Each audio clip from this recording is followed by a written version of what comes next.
तो बड़ी खबर महाराष्ट्र से सामने आ रही है, जहां ओवैसी ने भारतीय जनता पार्टी से हाथ मिला लिया है।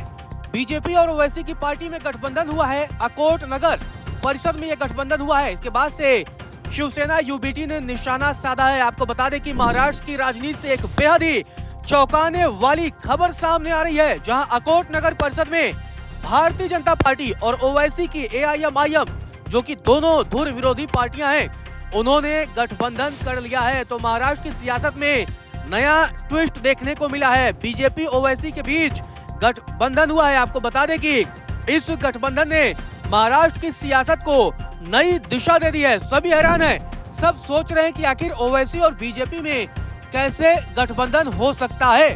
थाने के अंबरनाथ नगर परिषद में कांग्रेस से हाथ मिलाने के बाद अब बीजेपी ने अकोला जिले की अकोट नगर परिषद में ओवैसी की ऑल इंडिया मजलिस ए इत्तेहादुल यानी कि एआईएमआईएम के साथ गठबंधन कर लिया है। इसे लेकर अब शिवसेना यूबीटी ने सीधे तौर पर भारतीय जनता पार्टी के साथ साथ कांग्रेस और ओवैसी की पार्टी पर तीखा हमला बोला है। संजय राउत ने हमला बोला है। आपको बता दें कि अकोट में हाल ही में हुए नगर परिषद चुनाव में बीजेपी की माया धुले ने मेयर पद जीत लिया है, लेकिन 35 सदस्यों वाली नगर पालिका में पार्टी को स्पष्ट मेजॉरिटी नहीं मिल पाई। अकोट में 35 सीटों में से 33 पर नतीजे घोषित किए गए, जिनमें से 11 सीटों पर ही भारतीय जनता पार्टी के उम्मीदवारों को जीत मिली। इसीलिए बहुमत के आंकड़े से भारतीय जनता पार्टी दूर रह गई और इसके बाद से एक नए गठबंधन का अब ऐलान हुआ है, जिसे अकोट विकास मंच नाम दिया गया है। तो ये बड़ी खबर है।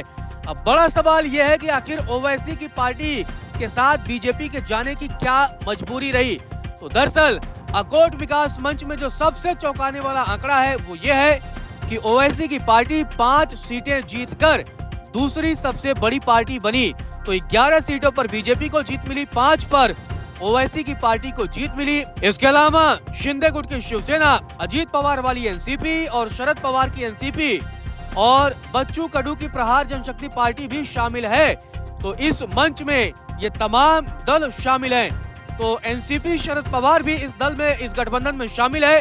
नए गठबंधन को औपचारिक रूप से अकोला जिला मजिस्ट्रेट के पास भी रजिस्टर करा दिया गया है। तो ये चौंकाने वाला गठबंधन है। बीजेपी और ओवैसी की पार्टी के बीच ये गठबंधन है, जिसके बाद से बीजेपी, ओवैसी और तमाम इन दलों के गठबंधन के बाद इस गठबंधन के पास 25 सदस्यों का समर्थन हो गया है और कांग्रेस के खाते में 6 सीटें हैं, जबकि वंचित बहुजन अघाड़ी की 2 सीटें विपक्ष में चली गई हैं। इस तरह सत्ता की चाबी अब भारतीय जनता पार्टी वाले अगुवाई वाले गठबंधन के हाथ में आ गई है।